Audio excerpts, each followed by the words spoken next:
Te invitamos a conocer de otra forma algo más sobre la actualidad, personajes, temas de interés, debates, charlas y entrevistas sobre todo aquello que nos preocupa y nos interesa. En Radio Esperantia creemos en la cercanía y en conocer otros aspectos de nuestro día a día. Un espacio sugerente, entretenido, cercano y siempre ligado al ciudadano. Revista de Radio Esperantia, otra forma de entender la radio.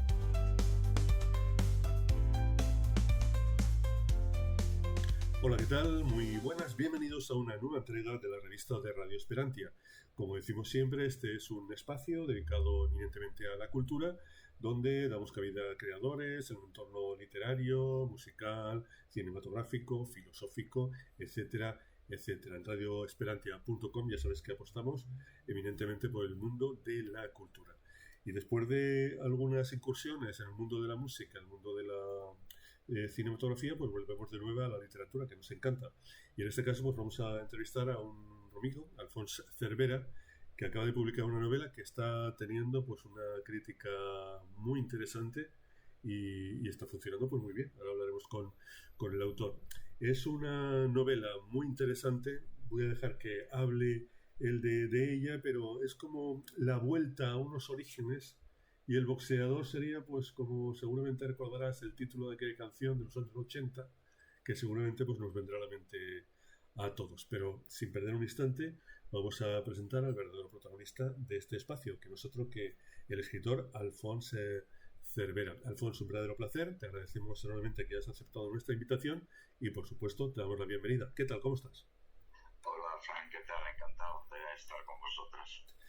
Lo primero que la primera pregunta que le hago a el escritor en el tema concreto de esta novela, ¿cómo se te ocurre un poco pues la génesis de la novela? ¿Decides el principio, vas bosquejándola, vas pensando, o de una tacada ya tenías una sinopsis más o menos y el andamiaje preparado? Cuéntanos un poco. Bueno, ya sabes que por la cantidad de gente que habrá pasado por el programa, ¿no?, que cada cual tiene su manera de encarar la escritura, ¿no? Sí. Eso en el pueblo decíamos, cada maestrico tiene su librico. Sí. Bueno, ¿no? Entonces, bueno, pues yo soy de quien escribe, digamos, sin preparar casi absolutamente nada, ¿no? Tengo una ligera idea de lo que quiero escribir, como lo que sería el asunto, ¿no?, de la historia que quiero escribir, y necesito, eso sí, lo aprendí de Juan Marsé, necesito un título para empezar una historia. Sin un título soy incapaz de empezar a escribir, y les puedo decir a la gente que nos está escuchando que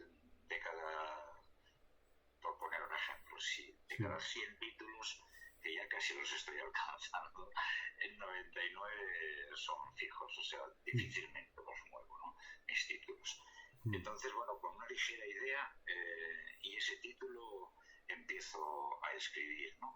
Y de aquello que tú quieres contar, pues lo vas aprendiendo conforme escribes. William Faulkner decía que sabemos de lo que estamos escribiendo conforme vamos avanzando en la escritura, ¿no?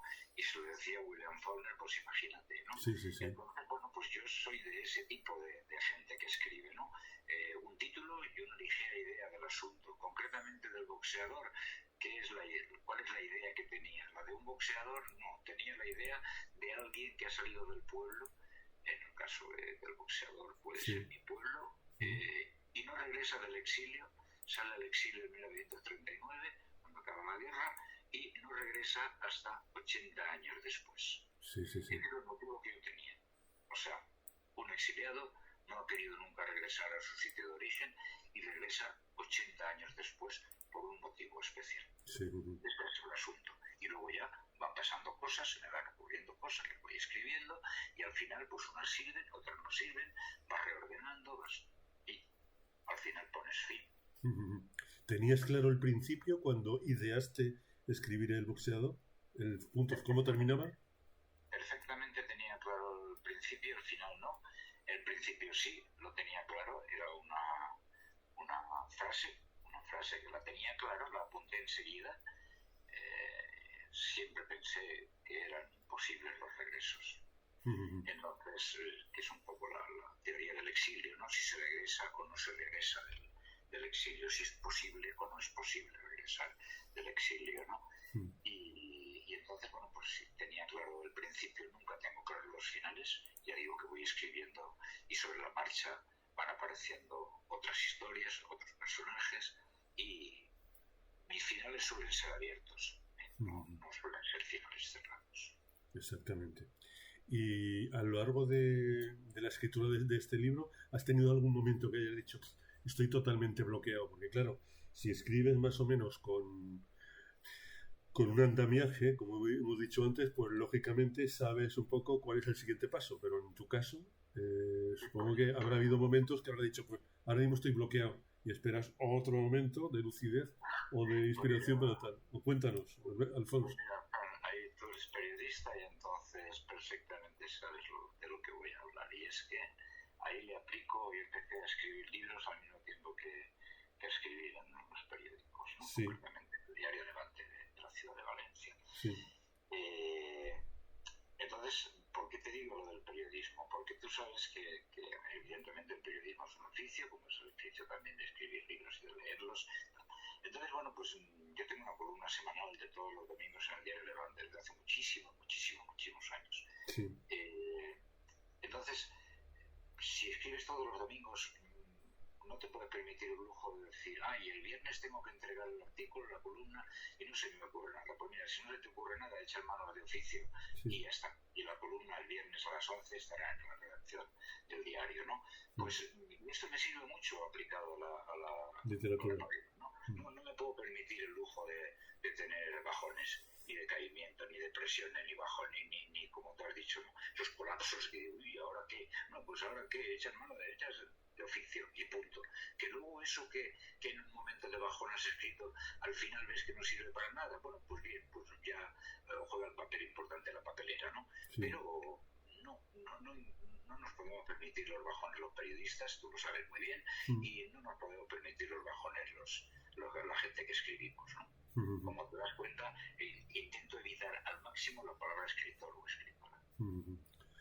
Esta pregunta, bueno, seguro que conozco la respuesta, pero se la suelo hacer a algunos escritores porque hay, sobre todo los que empiezan, tienen un montón de problemas para encontrar una editorial, pero bueno, con toda la trayectoria que tienes tú, pues ya veo que no habrás tenido ningún problema. Simplemente la editorial dice que tengo un nuevo libro, venga, mándamelo y lo publicamos.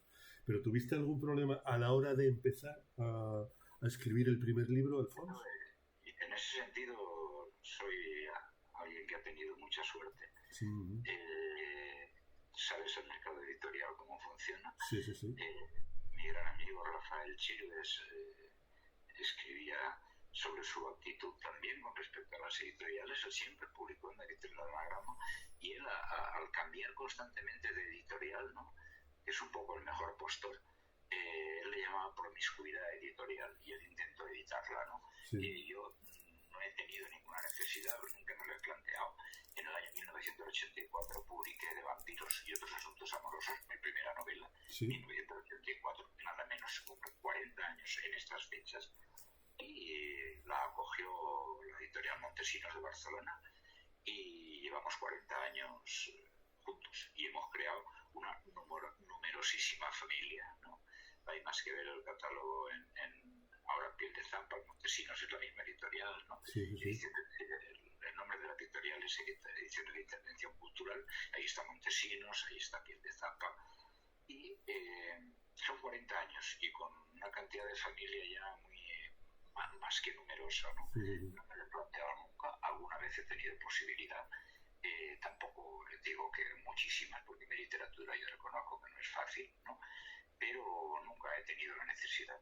Estoy orgullosísimo. Ahora mismo he estado en la Universidad de Brest en un congreso en la Bretaña que dedicaban a mis libros, y bueno, mi conferencia inaugural del congreso era sobre la relación de 40 años con Elisa Nuria y con Miguel, que son mis dos editores de toda la vida. Elisa Nuria Cabot y Miguel Riera, ¿no? Y entonces, pues no, soy un privilegiado. Lo que tú lo has explicado perfectamente en 2 palabras. Estoy escribiendo la frase que os he comentado, ¿no? siempre pensé que eran imposibles los regresos, y cuando estoy con esa primera frase ya sé que se va a publicar. Es más, ya sé que yo voy a decidir bastante sobre la fecha de edición por la complicidad ya que tenemos mi editorial y yo mismo, ¿no? Dudo que haya gente más privilegiada. Aquí tenía una frase que no es exactamente pregunta, sino comentarlo.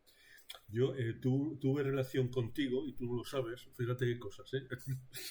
Porque yo hablé con la editorial porque estaba interesado en entrevistarte para que nos contaras algo del libro La noche en que los Beatles llegaron a Barcelona.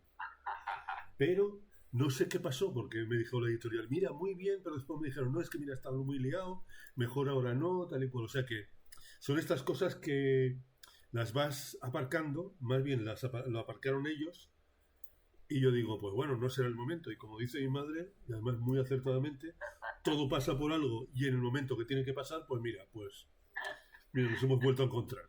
Ya está, ahí está. No sé, Fran, porque me imagino que, claro, como conocemos tanto la editorial y yo mismo, ¿no? Ellos saben que soy muy poco dado a andar por ahí, ¿no? Yo vivo muy recluido en mi pueblo, no suelo andar por ahí con grupos de escritores, no, voy muy a mi aire. Digo a mi editorial que quiero hacer cuantas menos cosas posible. De hecho, solamente voy, yo no hago promoción, yo voy a los sitios donde tengo amigos. Sí, puedo ir a Oviedo, puedo ir a Santander, puedo ir a Málaga, puedo ir a Sevilla, puedo ir a Madrid, pero porque ahí tengo amigos que me gusta encontrarlos, y los libros son una excusa, mis libros son una excusa, ¿no? Sí. Y entonces pues me imagino que a lo mejor pues cuando tú llamas, ellos saben que a mí no me gusta moverme mucho, y la verdad que con el boxeador es la vez que he dicho, vale, me voy a mover más, ¿no? Y estoy yendo a muchos sitios, pero bueno, hubiera sido un placer hablar contigo de esa novela que a mí me encanta, La noche en que los Beatles llegaron a Barcelona, porque la gente pensaba que era una novela sobre los Beatles, y claro, no tiene nada que ver. Yo he leído, me la pasó. Tiene que ver con el concierto de los Beatles en Barcelona el 3 de julio del 65, pero hay otra historia mucho más terrible que... Exactamente, a mí me pasan los libros. La editorial me pasa los libros, me los leí y dije, bueno, una pena, pero bueno, todo pasa por algo, Alfonso, y ya ves que hemos vuelto a hablar, y seguramente tendremos ocasión en otro momento, ahora que ya nos conocemos, pues te hago una llamadita, oye, mira, Alfonso, ¿te parece hablar del libro de los Beatles? Y lo hablamos sin ningún problema. Perfecto, encantado. ¿Qué te iba a decir? Vamos a pasar a los detalles del libro, lo que puedas contarnos para ponerle los dientes largos a los oyentes que digan, pues pero sí, pero ¿de qué va este libro? Cuéntanos un poquito para que vean algo más de la reseña. Bueno, el libro es... Yo llevo ya muchos libros, ¿no? Muchos años, ¿no? Sí. Escribiendo con eso que se llama memoria histórica, ¿no? Sí. No los primeros libros míos, ¿no? Pero sí aproximadamente desde mediados de los años 90 empecé a escribir historias sobre mi pueblo, ficcionadas, evidentemente, porque son novelas.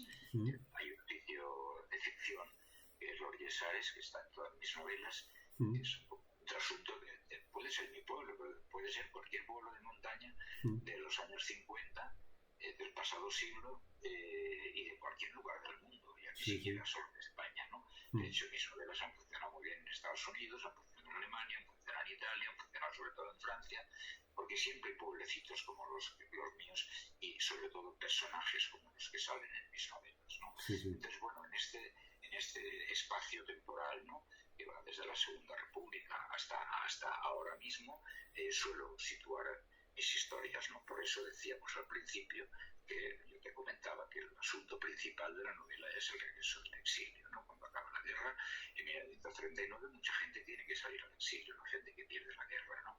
Entonces, bueno, pues va de un regreso de un exiliado, ¿no?, al pueblo. Y eso lo aprovecho, ese regreso, para pues lo que más me gusta no solamente de mis novelas, ¿no?, sino de otros libros, ¿no? Es la evocación de que la evocación de una gente que formó parte de tu vida, la evocación de una gente que formó parte de esa vida, pero que empieza ya en la infancia, desde los juegos, que era boxear, luego de los enamoramientos, luego de los compromisos, luego de la guerra. Es decir, la evocación de un tiempo que, como todos los tiempos, ya no existen, ¿no? Sí.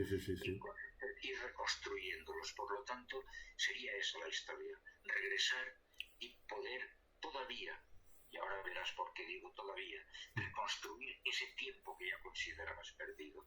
Y digo todavía porque la gente que eran niños y niñas, cuando tú eras un niño y una niña que salió al exilio con tus padres, todavía viven. Son gente muy mayores, pero todavía viven. Y tienen las mismas ansias por recordar, la misma necesidad de no olvidar que tú tienes, que has tenido todos los años del exilio.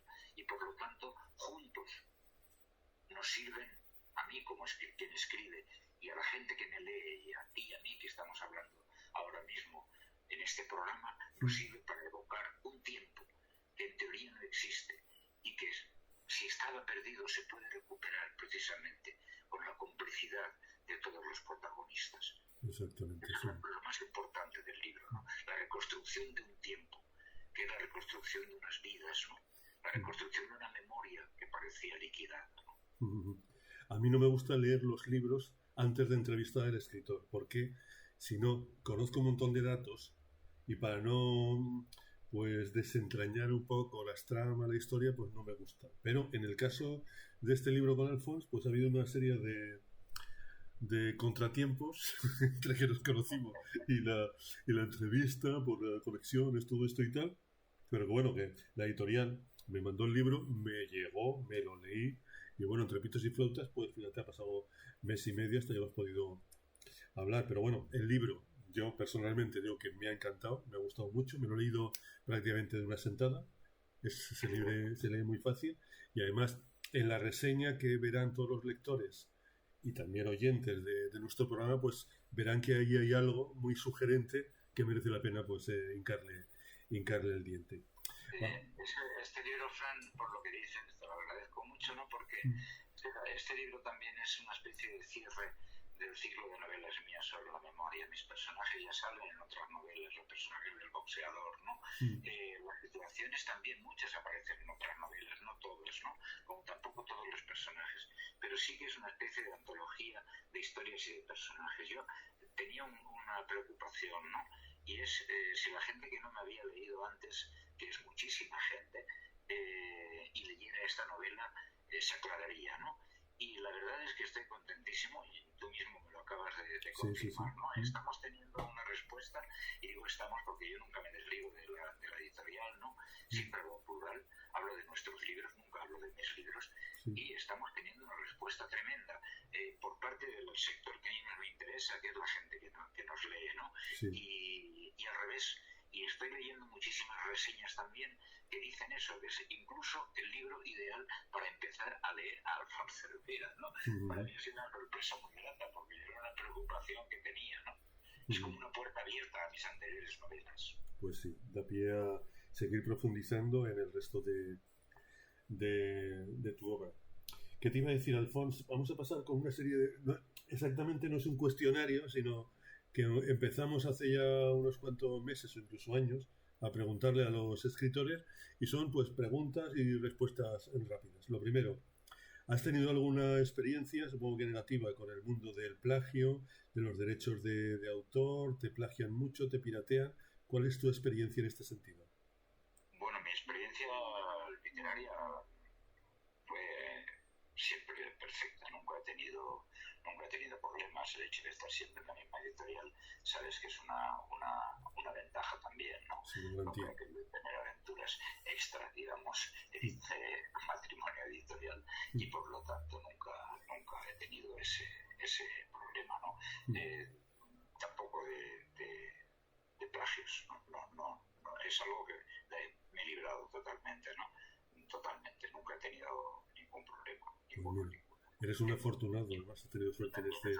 Exactamente lo que iba a decir, soy un afortunado, ¿no? Pero también es verdad que es un compromiso, ¿no?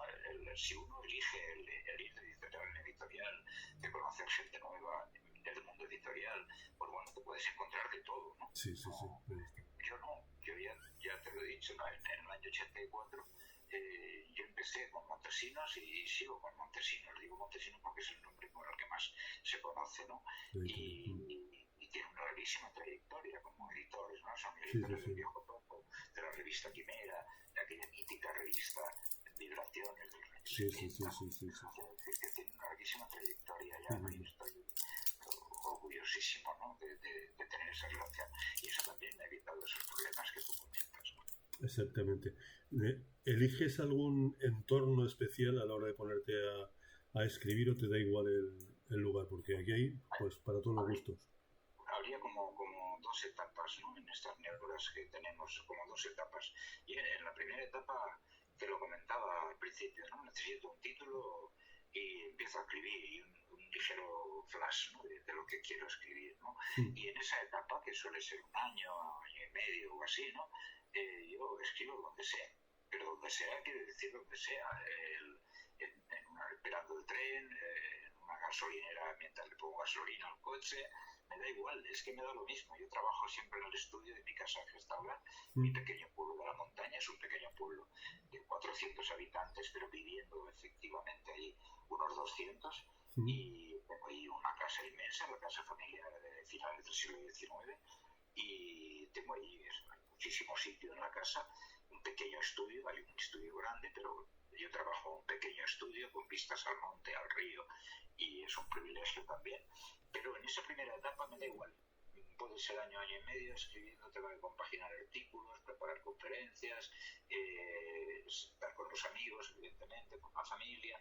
Y en esa etapa me da igual, no necesito ninguna condición especial, ninguna.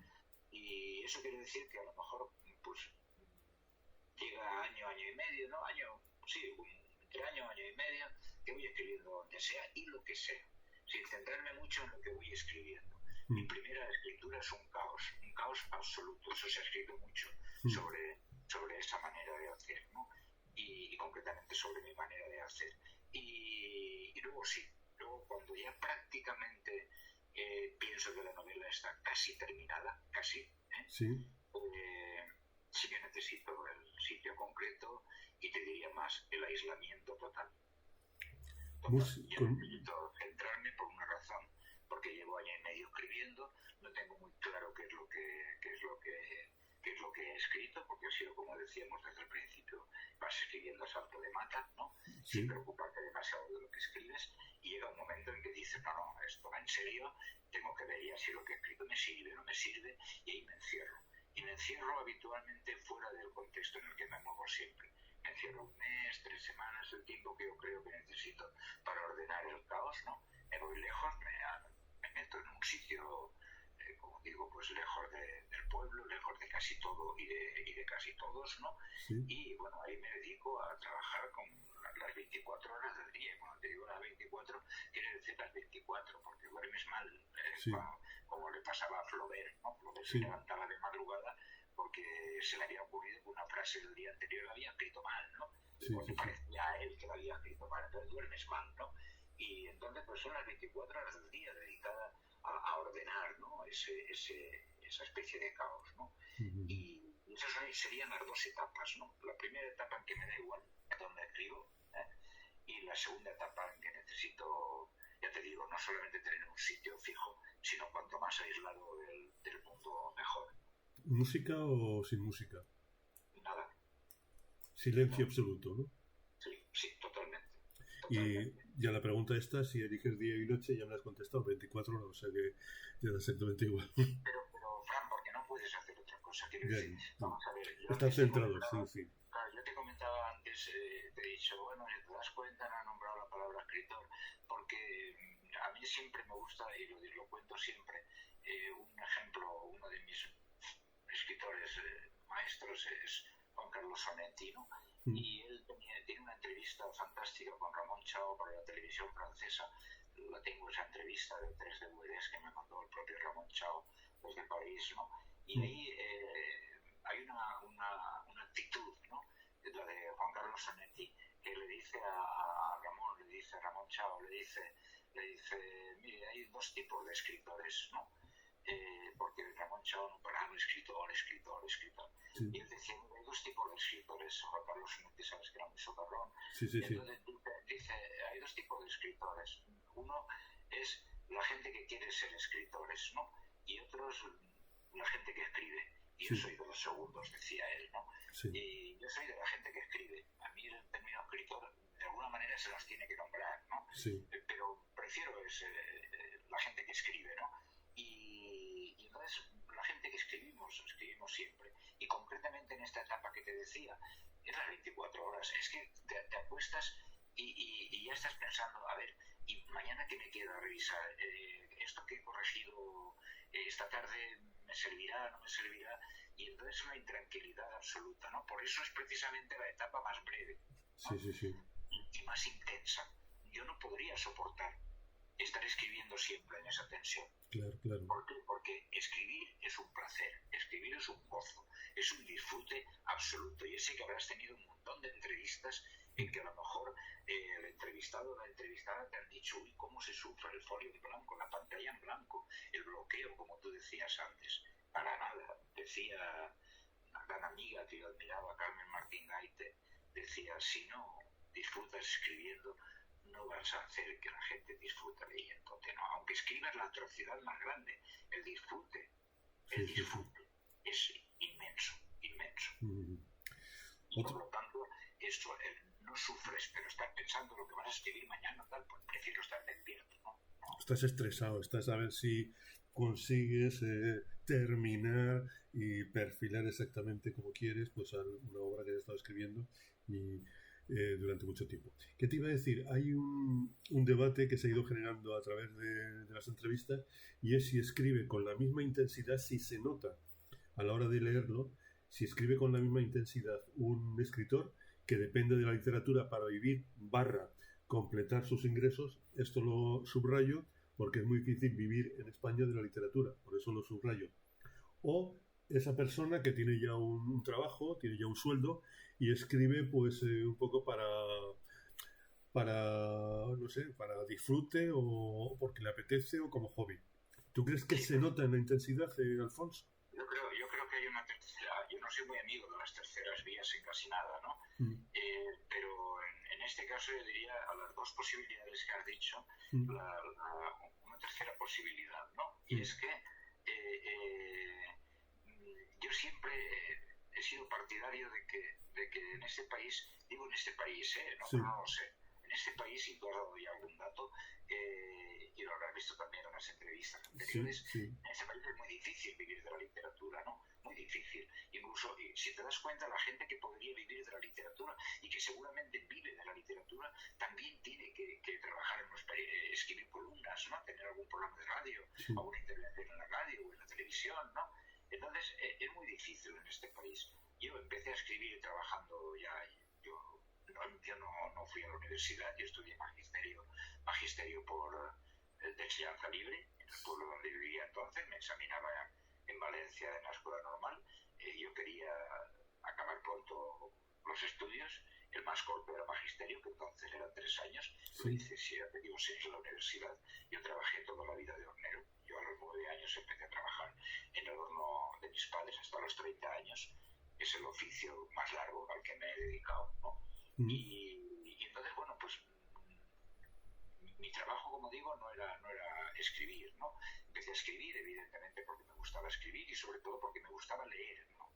Me gustaba leer. Ahora alucino porque hay gente que escribe y que ha publicado bastantes libros y que lees alguna entrevista y se enorgullecen de no haber leído nunca. ¿Cómo se puede escribir sin leer? Es algo que como digo, me flipo, ¿no? Como se dice, sí. Flipo totalmente, ¿no? ¿Dónde aprenden a escribir? Bueno, seguramente si se han aprendido a escribir sin leer, no lo sé. Será difícil, ¿no? Pero digo porque aún siendo de los escritores que, como tú dices, pertenecerían al segundo grupo, ¿no? He tenido claro que mi trabajo primero fue pocos años de maestro, luego ya me dediqué al periodismo y luego ya me dediqué a periodismo de la Universidad de Valencia, pero, o sea, siempre tuve un trabajo, ¿no? Y no dejé nunca de escribir. Pero eso no quiere decir que no me lo planteara en plan profesional, en lo bueno y en lo malo que puede tener lo profesional. ¿Por qué? Porque sea con un trabajo o sea sin un trabajo dedicado full time a la literatura, hemos de tener una máxima, un valor de ley, ¿no? Y es que tú no puedes tener ninguna excusa para que la literatura sea una mierda. Yo no puedo decir, no escribo tan bien como podría porque trabajo en el horno. No escribo tan bien como podría porque trabajo en el periodismo. No escribo tan bien como podría porque soy albañil. Digo el albañil porque acabo de leer un texto precioso de un escritor francés que fue un peón de albañil toda su vida, se suicidó a los 40 años, ¿no? Pero un peón de albañil toda su vida. Es decir, y nunca te puedes plantear que ser peón de albañil cuando publicas un libro, no puedes decir que el libro es de baja calidad porque eres peón de albañil. Por otra parte, el libro era extraordinario, ¿no? Por lo tanto, yo creo que las dos posibilidades que tú dices se deben de juntar en una. Y es que, sea cual sea la acción que has elegido, o a la que te ha abocado la vida que uno lleva, el centro de todo, la verdad de esas dos posibilidades, es que la literatura ha de ser digna, ha de ser lo que escribas, no puede avergonzarte, y no tiene ninguna excusa. Exactamente. Pues te voy a reformular la pregunta. Como más centrado el balón, pues voy a rematar a gol. Imagínate que un lector empieza y coge cualquiera de tus novelas. ¿Qué pensaría que eres? ¿Es un escritor que se dedica full time a la literatura o una persona que tiene un trabajo y se dedica a la literatura un poco como hobby? ¿Qué crees que pensaría? Complicado, pero bueno. Es complicado, sí. ¿Pero qué crees que pensaría? Yo espero, Fran, que quien lea una novela mía, hablo de mí. Sí. Hablo de mí, quien lea una novela mía, y precisamente en la línea que te contestaba a las dos sugerencias tuyas, ¿no? Quien lea una novela mía, lo que me gustaría es que dijera qué bien, ¿no? Qué bien escrita está, qué bien me llega esta historia, me conmueve, me irrita, me alegra. Es decir, eso, no que se planteara si yo he sido albañil, si he sido hornero, que como te digo es lo que más he sido en mi vida, si he ido a la universidad, si no he ido a la universidad, que no se planteara eso. El escritor es el libro que escribe, el poeta es el poema que escribe, el periodista es lo último que escribe. Exactamente. Entonces, lo que me gustaría a tu pregunta, ¿no?, es que no se lo plantearan. Pues fantástico. Que no se lo plantearan, que se metieran en el libro. Como a mí me gusta decir, los libros son un sitio para vivir, y el libro, hasta que no entra alguien a vivir, no es nada. El escritor ya se ha ido, y el libro es una casa donde la gente va entrando, ¿no? Y ya está, y la gente va entrando y se mete en esa casa. Y yo quiero que eso sean mis libros, ¿no? Que se metan en esa casa, ¿no? Y que les conmueva la casa, la distribución de la casa, que les conmueva todo lo que ellos van a descubrir en ese libro, ¿no? Cuando digo conmover, quiero decir no que se pongan a llorar, la conmoción. Sí, te hemos entendido perfectamente. Sí, la emoción, que impulse emociones. ¿Qué te iba a decir antes de terminar? Me gustaría saber si tienes algún tipo de relación con tus lectores, porque ahora, en el siglo finales del 20, principios del 21, por los que escribimos, que yo también hago mis pinitos, tenemos la ventaja que no tenía ni Cervantes, ni Flaubert, ni todos estos que acabas de nombrar, y es que podían interactuar a través de Internet con los escritores favoritos o los escritores con sus oyentes. ¿Tú tienes mucho contacto con tus lectores, Alfons? Bueno, Juan, yo ahí igual le estamos asustando un poco a quienes nos escuchan, ¿no? Y puede parecer que soy un bicho raro, un tipo que trabaja en el horno, un tipo que no se plantea las historias hasta que no las termina. No, bicho raro no, pero en este sentido, en la última cuestión que planteas, sí que soy un bicho raro. Y es que yo no tengo Facebook, yo no tengo Twitter, o como se llame ahora, yo no tengo Instagram. Yo lo único que manejo, y el ejemplo es el contacto que tengo contigo, ¿no? Sí. Es el WhatsApp. Sí. A lo más que llego. Yo el otro día decía en uno de mis artículos que al rato estoy pensando en dejarlos, ¿no? Porque ya me resultan un poco invasivos, ¿no? No tengo nada no practico las redes, no me muevo por las redes, pero reconozco lo que tú has dicho, reconozco que las grandes posibilidades, sin entrar en el debate si son del todo buenas, del todo malas, no hay nada que sea del todo bueno ni del todo malo, ¿no? Entonces, bien usadas, yo creo que son muy rentables para todo. Tú mismo lo estás diciendo. Joder, qué oportunidad más bonita, ¿no? Poder conocer, poder cartearte así de rápido con la gente a la que admiras, ¿no? Sí. Pero yo no. Pero fíjate, el argumento mío ni siquiera es si son buenas o malas, ¿no? El argumento mío es que no sé de dónde sacaría tiempo, y mira que tengo tiempo, ¿no? No sé de dónde sacaría tiempo para atender los Twitter, los Facebook, los Instagram. No sé de dónde sacaría el tiempo, ¿no? Si yo, entre leer, entre pasear por el monte, por mi pueblo, escribir lo que escribo, las columnas, como digo, cada domingo en Infolibre, en Levante Infolibre con mucha frecuencia, casi que no tengo tiempo, ¿no? El otro día leí una entrevista con un escritor, no digo el nombre porque no me gustó nada lo que decía, pero entre otras cosas decía dos para mí barbaridades, ¿no? Una decía que escribir bien es solo el 25% de la literatura. Creo que eso es una barbaridad. Y en segundo lugar decía que recibe cada 15 o 20 segundos miles de mensajes. Sí. Entonces, ¿cuándo escribe? Sí, no tiene prácticamente... Si tiene que atender las redes sociales, en ese caso te doy la razón, pero bueno, tal como decías, bien llevado, sin que sea demasiado intrusivo, pues yo creo que se puede hacer bien. Por ejemplo, Twitter no, pero por ejemplo tener un correo electrónico que la gente pues te pueda decir, hola Alfonso, pues mira tal, algo menos... Correo electrónico y WhatsApp, es lo que tengo, y lo otro no. Pero insisto, respeto profundamente y sé que es tremendamente útil a muchísima gente. O sea, muchísima gente amiga, tiene de todo. Facebook, Instagram, Twitter, y además escribe muy bien. Pero ya te digo, ¿Que no te llama la atención? Ahí está. Bueno, espero que el WhatsApp no te lo quites para poder contactar contigo para hablar del libro de la noche en que los Beatles llegaron a Barcelona, que lo dejamos pendiente, Alfonso. Ese libro tenemos que hablar. Pues por supuesto. Me encantaría. Pues Alfonso, me ha encantado estar compartiendo esta charla contigo, ha sido un verdadero placer. Y lo dicho, que seguiremos hablando y conversando en otra ocasión. ¿Te parece, Alfonso? Pues y tanto que sí, y un abrazo muy grande y también para la gente que nos está escuchando, ¿no? Exactamente, pues despedimos al amigo Alfonso Cervera, que tiene un libro fantástico, te lo recomendamos, El boxeador. No te preocupes, que todos los enlaces lo tienes en el post correspondiente, que verás al lado del audio, al lado del podcast. Simplemente tendrás que pulsar, verás la biografía de Alfonso, todo el resto de libros de los que también hemos estado hablando, y por supuesto del boxeador. Recibe el cordial saludo de Fran J. Saavedra desde la realización y presentación, y como te digo, podcast, audio, forma de contacto, enlaces los tienes ya en radioesperantia.com y por supuesto también en nuestra emisión convencional online. Hasta la próxima, como digo siempre, a ser moderadamente felices, y nada, muchísimas gracias. Radio Esperantia, otra forma de entender la radio.